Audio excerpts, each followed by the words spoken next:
បងប្អូនណាដែលគាត់មានបញ្ហានេះខ្លះអាស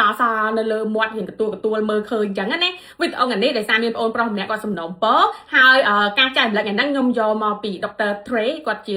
Dr. ស្បែកមកពីសហរដ្ឋអាមេរិកខ្ញុំចែករំលែកមួយបងប្អូនអញ្ចឹងណាអាហ្នឹងគេហៅថា foil dye spot គឺជាក្រពេញប្រេងរបស់យើងណាបងប្អូនអាហ្នឹងគឺវាមិនមែនជាការឆ្លងមេរោគឆ្លងបាក់តេរីឬក៏អាហ្នឹងអត់មានបង្កគ្រោះថ្នាក់អត់មានបង្កបញ្ហាដល់សុខភាពយើងទាំងអស់វាគឺជាក្រពេញប្រេងរបស់យើងគឺវាធម្មតាវាសមត្ថភាពវាមានអញ្ចឹងទៅអាហ្នឹងគឺភាគច្រើនតែងតែកើតឡើងនៅលើប្រព័ន្ធមាត់នៅខាងក្នុងមាត់ឬក៏នៅតាមប្រដាប់ភេទអីផ្សេងនិយាយទៅគឺមិនមែនជាបញ្ហាសុខភាពបញ្ហាស្បែកបញ្ហាអីទាំងអស់គឺធម្មជាតិ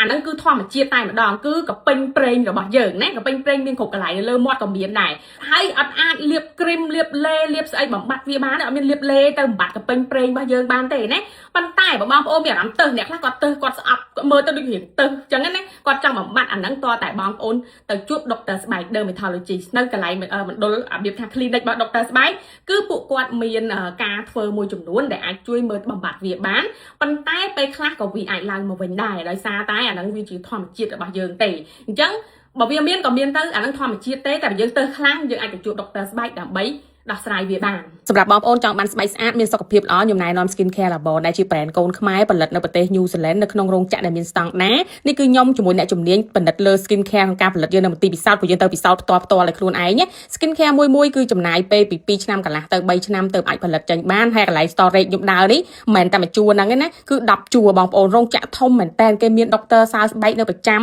គេមានអ្នកជំនាញខាងគីមីវិទ្យាហើយនិងអ្នកជំនាញខាងផលិត Skin Care មានម៉ាស៊ីនតេស្តជាច្រើនហើយរបស់យើងគឺធានាស្តង់ដារជូនតែម្ដងបងប្អូនប្រើប្រាស់ដោយទំនុកចិត្តមិនភ័យខ្លាចផលិតផលសុទ្ធអត់មានដាក់សារធាតុកាត់សារធាតុលាយស្តង់ដារអន្តរជាតិតែម្ដង